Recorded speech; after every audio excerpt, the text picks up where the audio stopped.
This is Mindset for Success with your host, Dr. Leslie Knudsen. Each week, she will interview women entrepreneurs to explore the unconscious psychological struggles they faced as they build their businesses and how they overcame them. Here's your host, Leslie Knudsen.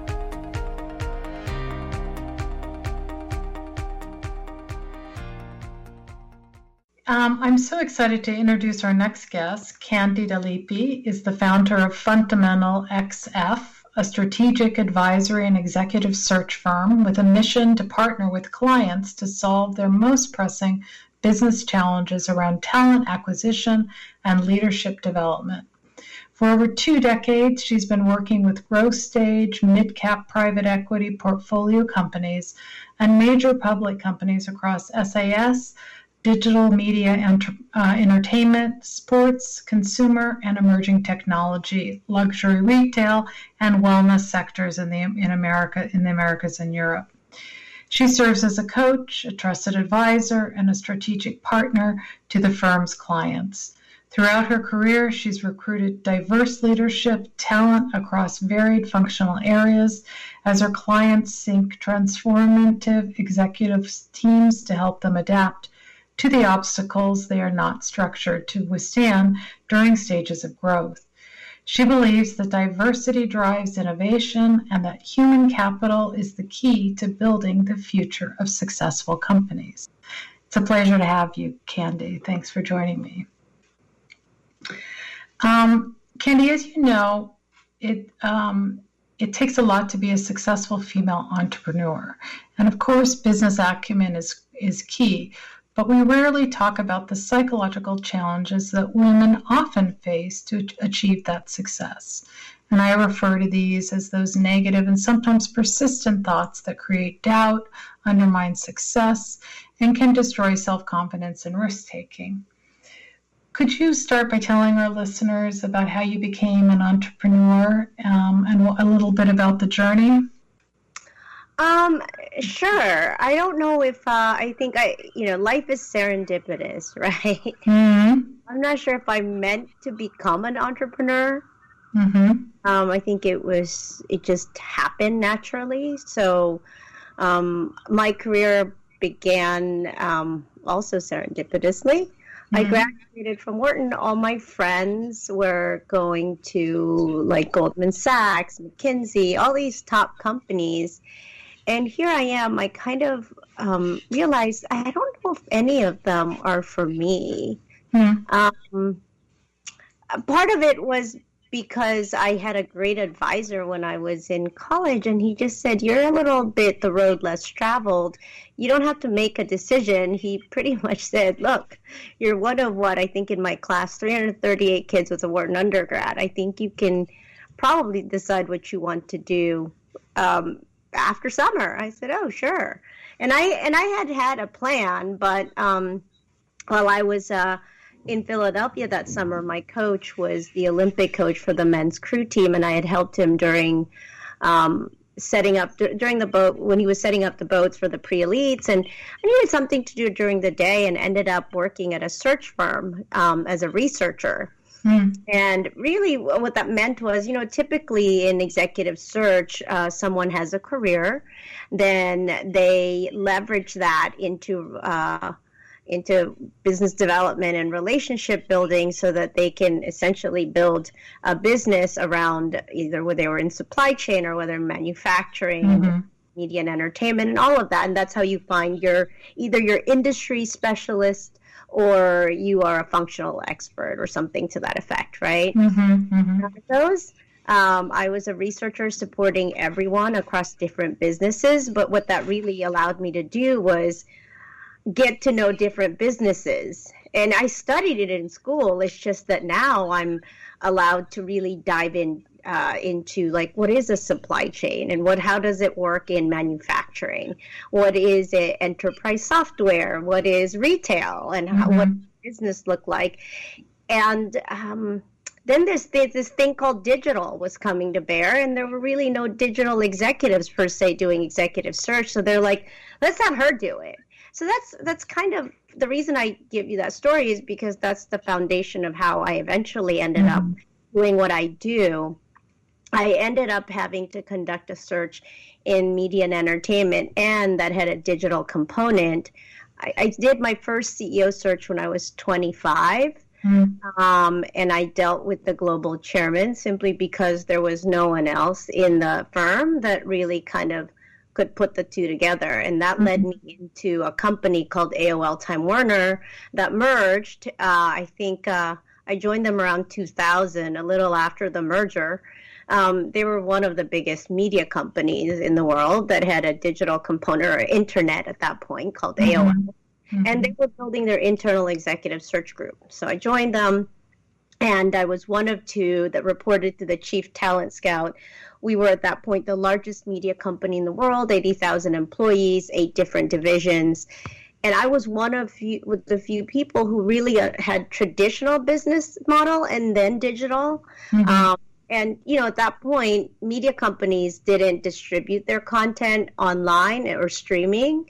It was through DVDs and CDs. So there was manufacturing and supply chain. So all my other skill sets became important when we're looking at executives to bring into the teams or the different businesses. So that's the foundation of how I ended up in search, why I worked for corporate entities. And after that, I continued my career in other search firms. And around, I would say about a decade ago, the economy was hit pretty hard. I found that I was doing a lot of really cool stuff, not for major companies and private equity funds, but there were also things that were happening in the emerging sector, and big firms liked big fees.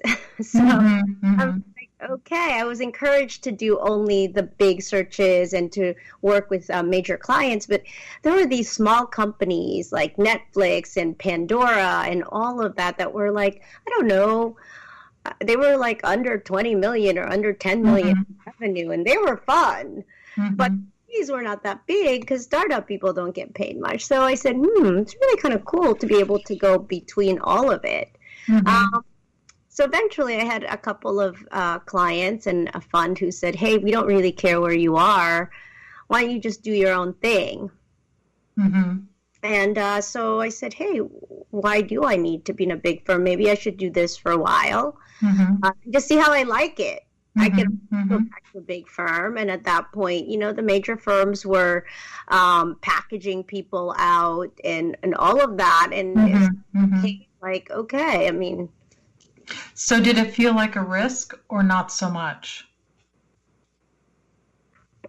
I mean, I had, when I left the firm that I was at, I had other big firms who reached out to me, but it's more of the same. And it felt like it was something I could go back to if I wanted to. So, and by the way, I always kind of looked at life and say, okay, well, why don't I just try it? If I don't like it, I could always go back. So I'm not sure if I viewed it as a risk, but more so in that I might take a break from the hamster wheel. So I did it, and I had a really amazing friend who actually, he was I don't know if I'd call him a coach, but more of a business manager, an agent to executives. And he just said, why don't you do this? You've already done the big firm. He's like, what is stopping you? I said, all the administrative stuff. He's like, okay, if I can help you fix that, and you could just focus on search, you could just focus on working with your clients and really doing good work, no internal meetings, no internal politics, none of that.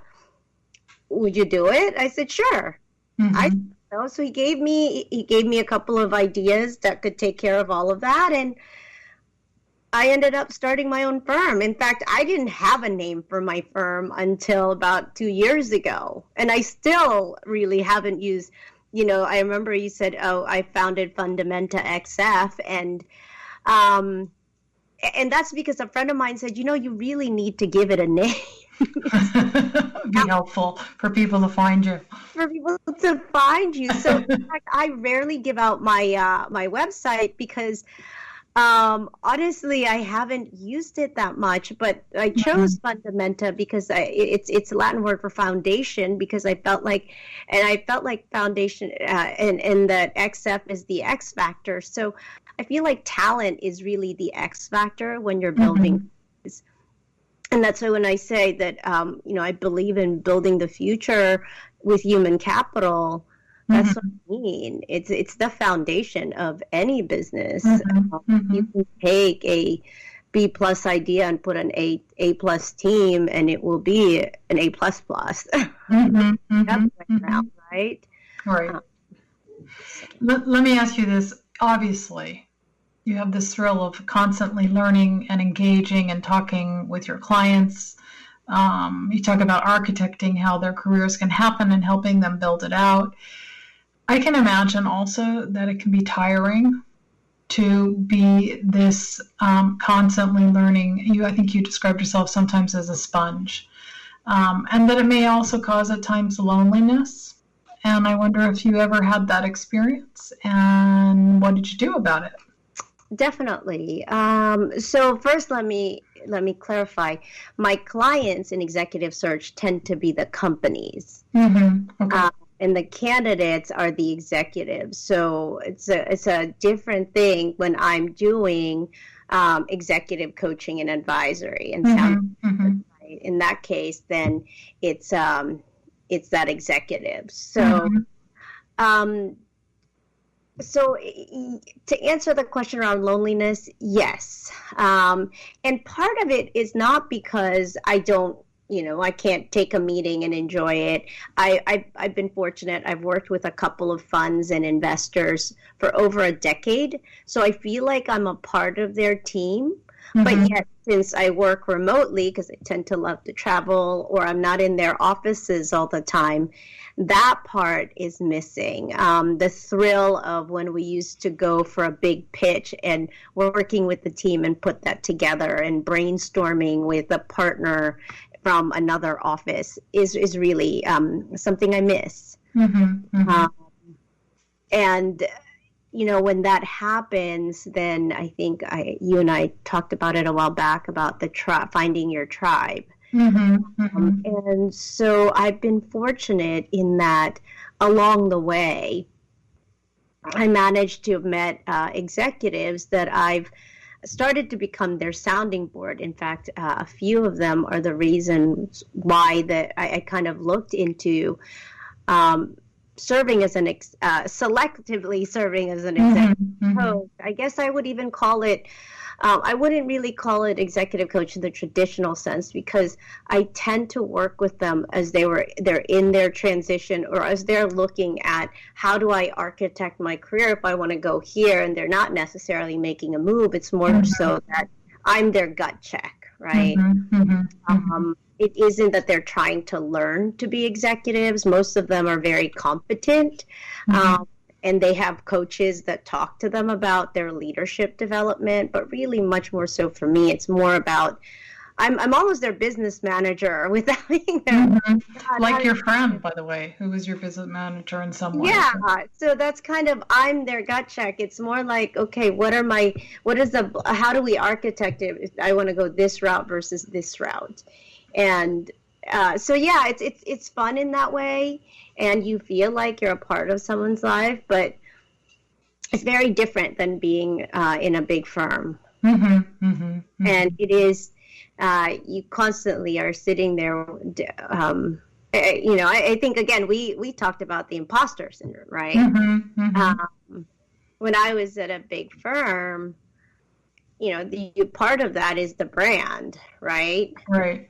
Sometimes you falsely kind of believe, hey, I'm the hot shot, but there is something to be said about being a boutique has been great. I've been able to take the clients that I want, say no to that I don't, but it also means that there are clients that used to be easy layups for me that are not going to use me, not because they don't like me, but because if it is a a major public company search, they will go to a big firm. They just, and I don't blame them, right? It's indemnification, and their board would require that if they're a public company. So there's that piece that you're like, wow. So how do you adjust to that? I mean, or do you need to adjust to it? You have to. I mean, I think it took